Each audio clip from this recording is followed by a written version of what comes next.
आज़ादी.मी पर आज हमारे साथ हैं प्रख्यात अर्थशास्त्री और बैंकर डॉक्टर आलोक पौराणिक। डॉक्टर आलोक पौराणिक से हम बात करेंगे एफडीआई के मसले पे। सर स्वागत है आपका। जी नमस्कार।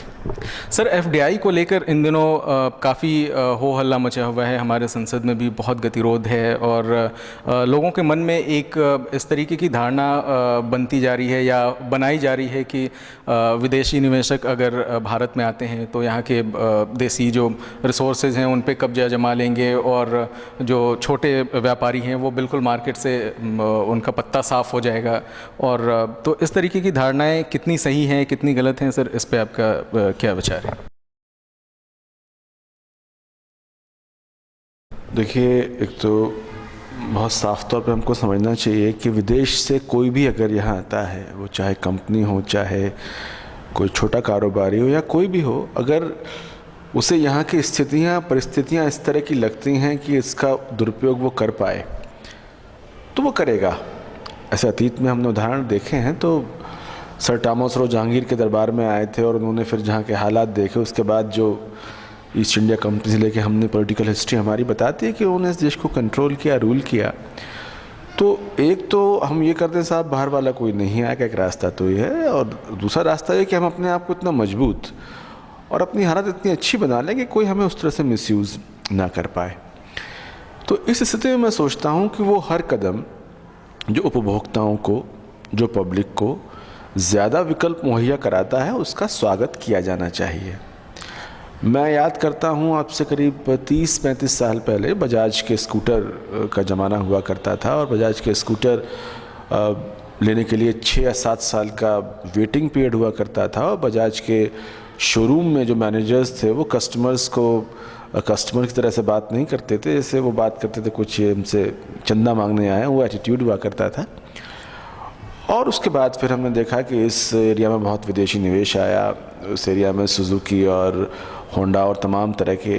अब वही बजाज में देखता हूँ कि वो ना सिर्फ आपको ऑन द स्पॉट डिलीवरी देता है व्हीकल की, और बल्कि बजाज फाइनेंस के ज़रिए आपको लोन भी देता है।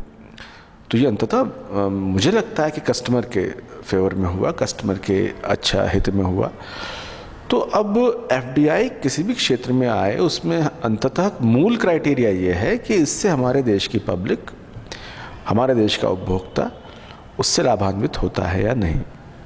अगर लाभान्वित होता है तो उस निवेश का स्वागत होना चाहिए, और जो रूल्स रेगुलेशंस हमारे अपने डोमेस्टिक उद्योगपतियों पर लागू होते हैं वही उन पर लागू होने चाहिए। और अगर हमारे अपने उद्योगपति, हमारे अपने कारोबारी इस रूल्स में लूप होल निकाल के, जैसे अगर आप देखें तो मैं देखता हूँ जो बहुत छोटे स्टोर हैं, जनरल स्टोर्स लोकल, उसमें तो वहाँ मिनिमम वेजेस लागू नहीं है।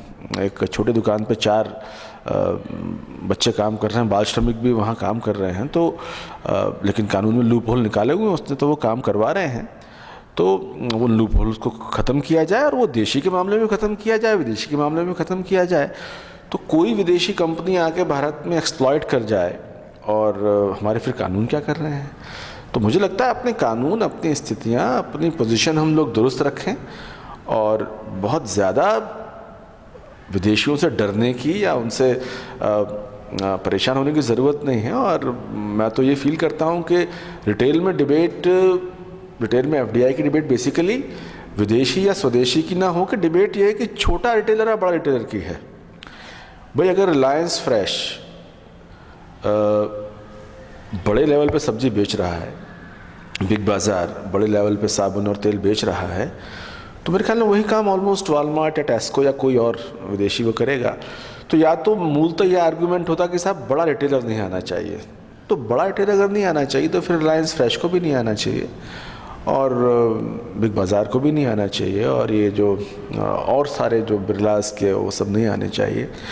लेकिन बड़े रिटेलर को अगर आप यहाँ अलाउ कर रहे हैं, और उससे इन जनरल मुझे लगता है कि लोग परेशान नहीं हैं, नाराज़ नहीं हैं, और जो बड़े रिटेलर सर्वाइव नहीं कर पाए उनकी दुकानें बंद भी हुई हैं। जैसे मैं आपको याद दिलाऊं कि एक यहाँ हुआ करता था सुभिक्षा, अब से करीब 7 या 8 साल पहले या इससे पहले। तो सुभिक्षा बड़ा सफल रिटेलर माना जाता था, हम उसके केस स्टडीज़ और इंटरव्यूज़ बिज़नेस में और सब में पढ़ा करते थे, लेकिन उनका फिर जो बिज़नेस मॉडल था वो सर्वाइव नहीं कर पाया, वो चले गए।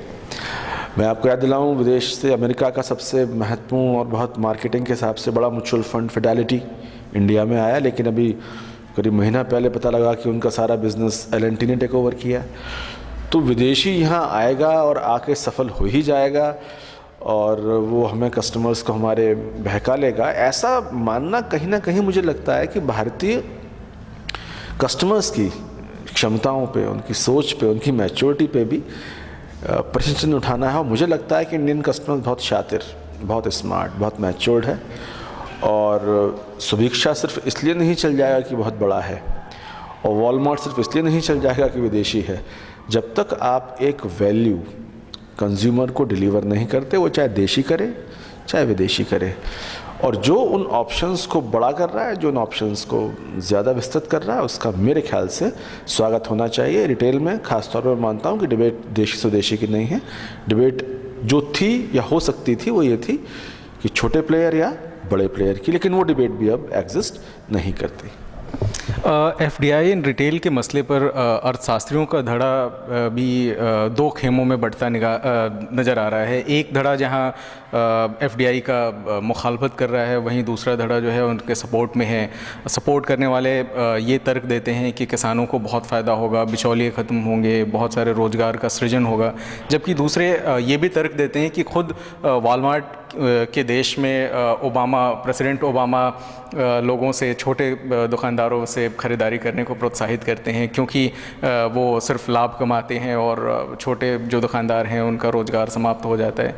तो आप किस धड़े को समर्थन करते हैं और आपके इस पे क्या विचार हैं?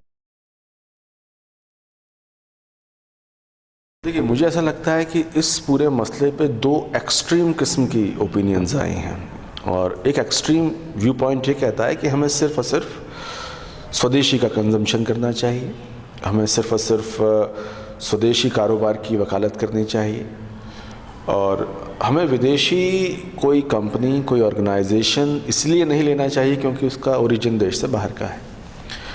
इस तर्क पे अगर हम आज चलें तो क्षमा करें, हम एक दिन भी जीवन यापन नहीं कर पाएंगे। सुबह से शाम तक कितना, अब उसमें जिस बैंक में मेरा अकाउंट है उसमें कितना % विदेशी कोलैबोरेशन है मुझे नहीं पता, या आज कोलैबोरेशन नहीं है कल हो जाएगा ये मुझे नहीं पता।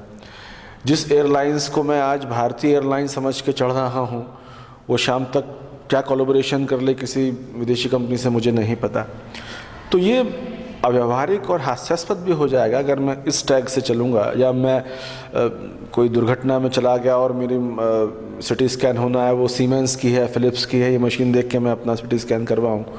तो ये डिबेट आज के ग्लोबलाइज इन्वायरमेंट में मुझे लगता है कि स्वदेशी और प्योर स्वदेशी पे हम डिबेट करें वो मुझे समझ में बात नहीं आती। तो ये एक एक्सट्रीम है जो विदेशी, हर विदेशी चीज़ का विरोध करता है, जिसके समर्थन में मैं नहीं हूँ। लेकिन दूसरा एक्सट्रीम ये है कि सब उनके आने से सब कुछ बाहर आ जाएगी और चमन खिलखिला उठेगा और वो हमारे देश के विकास में प्रतिबद्ध हो जाएंगे। तो मैं एक संतुलित बीच का विचार ये रखता हूँ कि वो मूलतः कारोबारी लोग हैं, वो कारोबार करने आ रहे हैं, वो मुनाफा कमाने आ रहे हैं, मुनाफा कमाना चाहते हैं वो, और कमा सकते हैं वो जब इस देश की जनता को, कस्टमर्स को कम से कम कीमत पर अधिकतम वैल्यू ऑफर करेंगे तो मुनाफा कमाना चाह रहे हैं। उनका इस देश के विकास से, इस देश की जनता को रोज़गार देने से, इस देश के फलों और सब्जियों को बचाने से कारोबारी हित तो हो सकता है, लेकिन वो भारत राष्ट्र की चिंता करके करेंगे ऐसा मुझे नहीं लगता। वॉलमार्ट या कोई भी बहुराष्ट्रीय कंपनी ऐसा नहीं करती। रास्ता बीच में से मुझे लगता है ये है कि वो आएँ, अपनी तकनीक, अपने एक्सपर्टाइज, अपने क्षमताओं के जरिए भारतीय उपभोक्ताओं को, भारतीय ग्राहकों को कम से कम कीमत पे अधिकतम वैल्यू ऑफर करें। और अगर ऐसा करने में कहीं वो लॉबिंग, करप्शन, रिश्वत, शोषण जो भी उन पे आरोप लगते हैं वो करें तो उनके प्रति भारतीय कानूनी व्यवस्था को सचेत होना चाहिए और उसका उनको दंड मिलना चाहिए कहीं वायलेशंस होते हैं तो। और वो सिर्फ उन्हीं के नहीं, भारतीय कंपनियों के बारे में भी लागू होना चाहिए कि मतलब कानून का डंडा सब पे एक साथ चले। तो वो कोई हमारा उद्धार करने आ रहे हों ऐसा भी नहीं है, लेकिन वो हमें आते तबाह कर देंगे ऐसा भी नहीं है। हम मजबूती से उनका वेलकम करें और अपने कानून व्यवस्था दुरुस्त रखें और करप्शन और लॉबिंग के जो चार्जेस उन पे लगे हैं उनके प्रॉपर जांच हो, इंक्वायरी हो और जो भी कानून करे उसका रास्ता निकाला जाए। तो मुझे लगता है कि दोनों एक्सट्रीम के बीच में कहीं रास्ता बीच का निकलता है कि वो अगर भारत में आके भारतीय कस्टमर्स को एक ठीक ठाक वैल्यू दे पाएँ, सस्ता सामान दे पाएँ, विकल्प दे पाएँ और अगर वो भारतीय फल सब्जियों को नष्ट होने से बचाते भी हैं तो ऐसा वो अपने हित में ही कर रहे होंगे।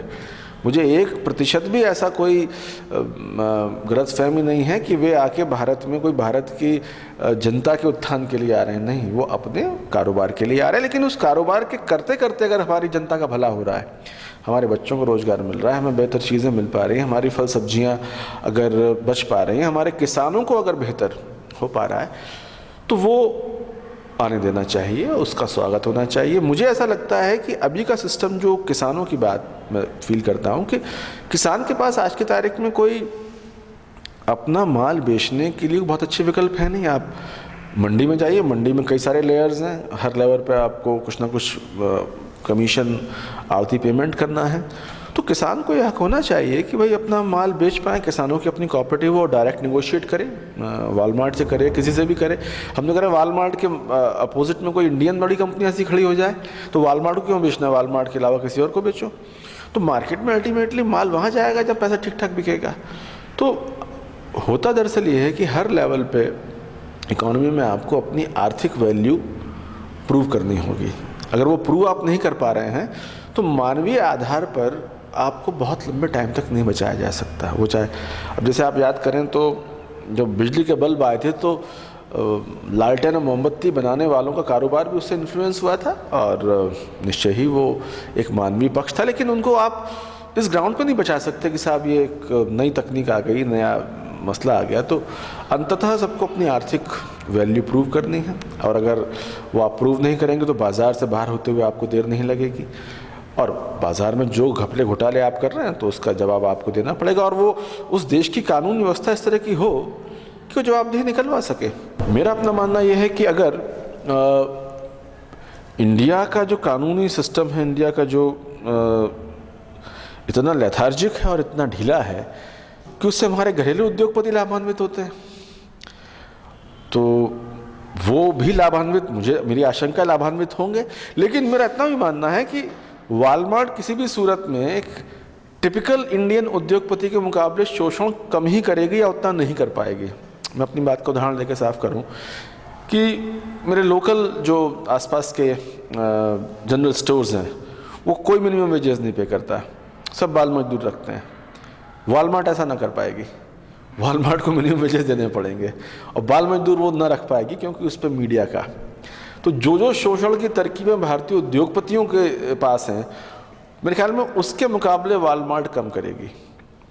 तो अब या तो हम ये आर्गूमेंट दें कि ठीक है भारतीय उद्योगपतियों को, भारतीय छोटे स्टोर्स को आप अलाउ करें शोषण का, उसको अलाउ ना करें, तो ये तर्क मुझे बेजान लगता है। अंततः मेरे ख्याल में एक व्यवस्था ऐसी हो जो वो चाहे भारतीय करे चाहे विदेशी करे, सबको कानून के दायरे में आना चाहिए और सबको अपना मिनिमम कॉस्ट पे, मिनिमम प्राइस पे मैक्सिमम वैल्यू ऑफर कर पाए, इस तरह की व्यवस्था बाज़ार में होनी चाहिए, वो चाहे विदेशी करे चाहे देशी करे। वर्तमान परिस्थितियों में, वर्तमान परिवेश में जहां पूरा विश्व एक वैश्विक गांव बन गया है, तो ऐसे समय में विदेशी और स्वदेशी जैसे मुद्दे आपको कहां तक लगते हैं कि अब ये एग्जिस्ट करते हैं हमारी सोसाइटी में?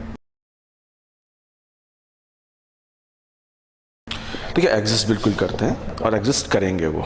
आप अगर देखें तो विदेशी और स्वदेशी की डिबेट तो बहुत आगे की है। इंडिया के अंदर ही बिहार यूपी के लोग अगर बॉम्बे में जाकर एग्ज़ाम देते हैं तो उसका विरोध होता है, उसकी शिवसेना और तमाम पॉलिटिकल पार्टीज़।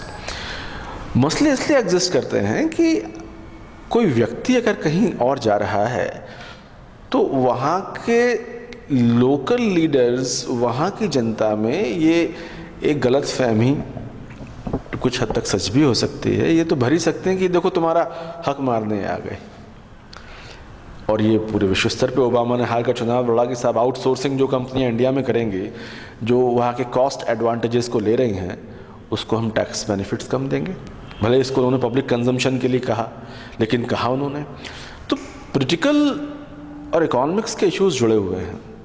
अब बाल ठाकरे जी तो अब नहीं रहे, उनके जो ठाकरे द्वय हैं, उनके पुत्र भतीजे, अब वो मारधाड़ क्यों करते हैं बिहारियों के साथ या यूपी वालों के साथ, कि अगर यूपी बिहार वाले वहाँ बस गए तो उनके नेता डेफिनेटली लालू यादव और मुलायम सिंह यादव होंगे, ठाकरे को तो क्यों मानेंगे वो। इकोनॉमिक रीज़न से शिफ्टिंग हो रही है, इकोनॉमिक रीज़न से माइग्रेशन हो रहा है, पर पॉलिटिकल उसके इम्प्लीकेशंस हैं।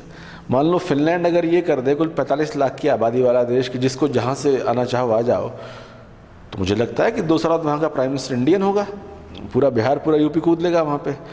तो ग्लोबलाइजेशन आप चाहे लाख कर लें, लेकिन उसके जो पॉलिटिकल इम्प्लीकेशन है, क्योंकि उसमें एक फंडामेंटल बात समझने की ये है कि कैपिटल का मूवमेंट तो ऑलमोस्ट फ्री कर दो आप, कि साहब यूएस की कैपिटल इंडिया आ रही है, इंडिया की कैपिटल फिलीपींस जा रही है, पर कैपिटल के पास वोटिंग राइट तो नहीं होते। लेकिन ह्यूमन माइग्रेशन उतना ईजी नहीं है, और उसके साथ वोटिंग राइट होते हैं। तो वोटिंग राइट अगर हो गए तो फिर वहाँ की चीज़ें चेंज हो जाएंगी। जैसे मैं परसों सर्वे देख रहा था, लंदन में पहली बार ऐसा हुआ है कि लंदन की पॉपुलेशन में नॉन वाइट्स वाइट से ज़्यादा हो गए। तो अब ये मसला आप लाख ग्लोबल कर लो, वहाँ का जो वाइट वाला बंदा है वो इस बात को दिल से स्वीकार करने में मुश्किल होगी उसको कि यार ये क्या हो रहा है। तो फिर तरह तरह के और तरह के इश्यूज आते हैं उसमें। तो ग्लोबलाइजेशन के बावजूद मुझे ऐसा लगता है ग्लोबलाइजेशन का जो अभी का फेज़ है, हम ये देख रहे हैं कि इसमें इकोनॉमिक सर्विसेज और इकोनॉमिक गुड्स जो बेस्ट डिलीवर कर सकता है सबसे सस्ते भाव पे, वो तो चलेगा, वो चल रहा है।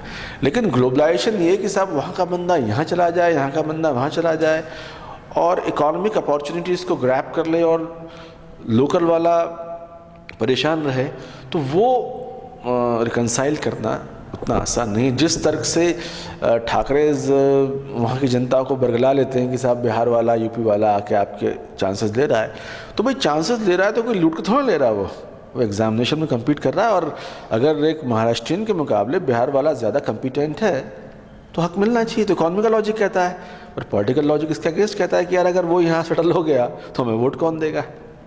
तो मतलब मसले उतने साफ उस तरह से, बहुत ऐसा नहीं कि ग्लोबलाइजेशन के नाम पे हम ये कह दें कि साहब कोई भी कहीं जा सकता है। अभी भी एक स्टेट, अभी भी एक कंट्री एक पॉलिटिकल यूनिट के तौर पे, क्योंकि वोट आपका लोकल होता है और इकोनॉमी आपकी ग्लोबल हो जाती है। तो वो कंट्राडिक्शंस, वो समस्याएं हमको समझनी पड़ेंगी और उसके सॉल्यूशंस उस तरह से निकालने पड़ेंगे। भारतीय ख़रीदार जो हैं उनकी मानसिकता और यूरोपीय ख़रीदार हैं उनकी मानसिकता में ज़मीन आसमान का फ़र्क है। जहां विदेशी परिवेश ऐसा है कि वहां लोग प्रिजर्व फूड को प्रेफर करते हैं, जबकि इंडिया में हरी सब्जियां, ताज़े फल और या ताज़े वस्तुओं का प्रयोग ज़्यादा करते हैं। तो इस तरीके से आपको क्या लगता है कि ये जो विदेशी कंपनियों के लिए भारत में आके और यहाँ व्यवसाय करना और इस तरीके से यहाँ पे जम पाना क्या उतना आसान होगा जितना समझा जा रहा है?